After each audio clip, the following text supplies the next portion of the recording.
Is the money in your wallet just a piece of paper that you earn working at a job you hate and spend to buy things you don't really need? Or do you define who you are by what you have? If so, you might want to listen to Tyler Durden. In Tyler Durden's world, the answer to this question was clear. Everything modern life has to offer enslaves you, instead of liberating you. That's why the character of Tyler Durden is not just a movie figure, but a representative of an uncomfortable truth for many people. But should we really accept his ideology? Before we begin, please don't forget to like the video and subscribe. Tyler Durden is one of the most memorable characters from the movie Fight Club and Chuck Palahniuk's novel of the same name. But is he just a character? Or is he the expression of a part of ourselves that the modern world suppresses? Tyler believes that people enslaved by consumer society need to break their chains. For him, people are trapped in an artificial life shaped by brands, status, and social roles. The way to achieve true freedom is to reject this order and return to an instinctive, primal existence instead of the false happiness imposed by society. But how does he do this? Tyler is a figure who embodies all the repressed impulses and rebellion of the main character, the unnamed narrator. He is an anarchist who wages war against the monotony of life, pushes people to push their limits, and tries to bring about a physical and spiritual awakening. The Fight Club he founded is like a protest against this order. He wants to make people realize that they are alive by feeling real pain. But Tyler is not just a critic of the system, he is also a revolutionary. He opposes capitalism, corporate culture, false values. For him, what we have should not define us, because our true identity lies beyond what society offers us. But this understanding of freedom that he defends evolves into something much more radical over time. When we listen to what Tyler Durden has to say, we can't help but question whether he is right on some points. His criticism of the modern world reflects the discomfort that many people feel deep down inside but cannot express. The things you own will eventually own you. One of the issues Tyler emphasizes the most is the frenzy of consumption. In today's world, happiness is measured by what we have: the latest model phone, brand-name clothes, expensive cars. But can we say that these things really make us happy? Tyler argues that people are constantly trying to satisfy themselves by buying things, and that this is an illusion. Capitalism sends the message that the more you have, the more valuable you are. However, true freedom lies in not being dependent on things.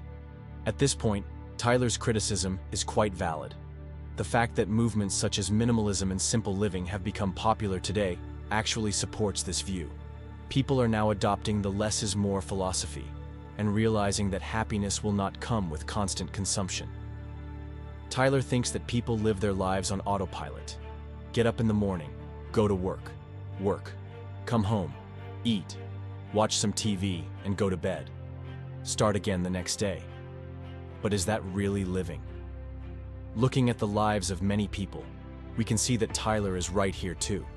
Individuals stuck in a routine, unable to get a taste of life, unable to realize themselves, have become a byproduct of the modern world. Between work, bills, social expectations, people forget what they even want out of life. The physical pain and struggle Tyler imposes on people in Fight Club can actually be seen as an effort to save them from this monotony. We are the middle children of history. We have never seen a great war. We have never experienced a Great Depression. Our war is a spiritual war. In Tyler Durden's world, masculinity is a force suppressed by the system. This is one of the main reasons why he founded Fight Club, to create a space for men to explore their primal side. The modern world has shaped masculinity and molded it into a civilized mold. Fight Club is a rebellion against this oppression.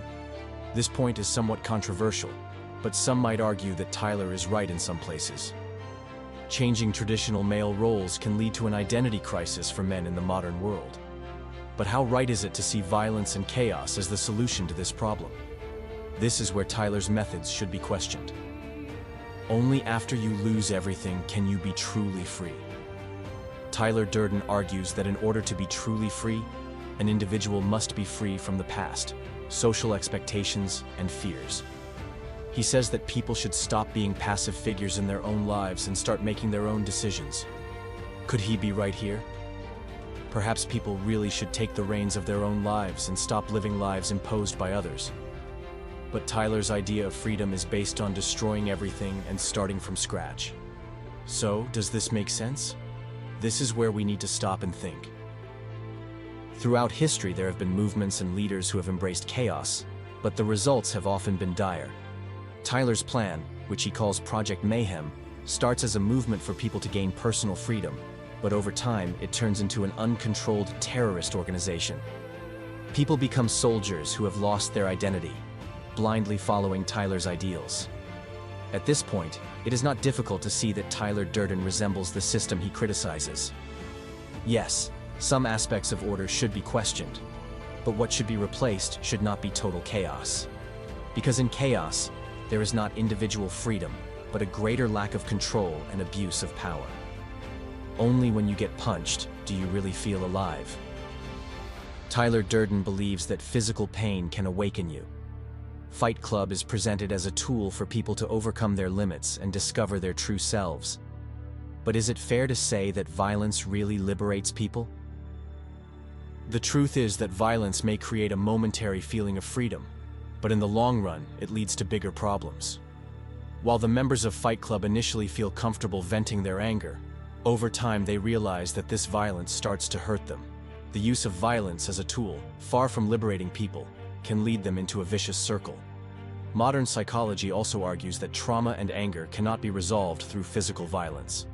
Tyler's philosophy of fight and pain may seem impressive in the short term, but in the long run it can lead to more darkness. You are not your job. You are not your money, not your car, not your bank account. This quote by Tyler Durden resonates with many people because it encourages us to break free from the roles that capitalism assigns to us. But can becoming completely anonymous be a solution? It may be true that in order to be liberated, we need to get rid of the identities imposed by society. However, instead of becoming completely anonymous, shouldn't individuals create their own unique identities? You can't be free until you destroy yourself. Tyler's philosophy is based on a deep nihilism. For him, nothing has meaning, so the existing order must be completely destroyed. Nihilism can make a person in search of meaning feel free in the short term. However, in the long run, the idea that life is meaningless can lead to emptiness. If nothing matters, then why strive for anything? Why care about our loved ones? Why improve ourselves? Herein lies the great contradiction of Tyler's philosophy. Although he finds life meaningless, he is firmly committed to his ideology. So he too is searching for meaning, but he rejects it. Isn't true freedom not to accept the idea that everything is meaningless, but to create your own meaning? Yes, capitalism can drive people into a frenzy of consumption, but the way to overcome it is not to destroy it completely, but to make conscious choices. Yes, modern life can be boring, but it doesn't necessarily require physical suffering to discover the meaning of life. Yes, people should be freer, but the limit of freedom should not be total lawlessness and chaos. Tyler Durden is a powerful figure as a critic of the system, but his solutions may lead people into a different kind of bondage, rather than truly liberating them. True freedom lies in building one's own life with conscious choices and finding one's own meaning. So what do you think? Is Tyler Durden a revolutionary or the embodiment of a dangerous dream?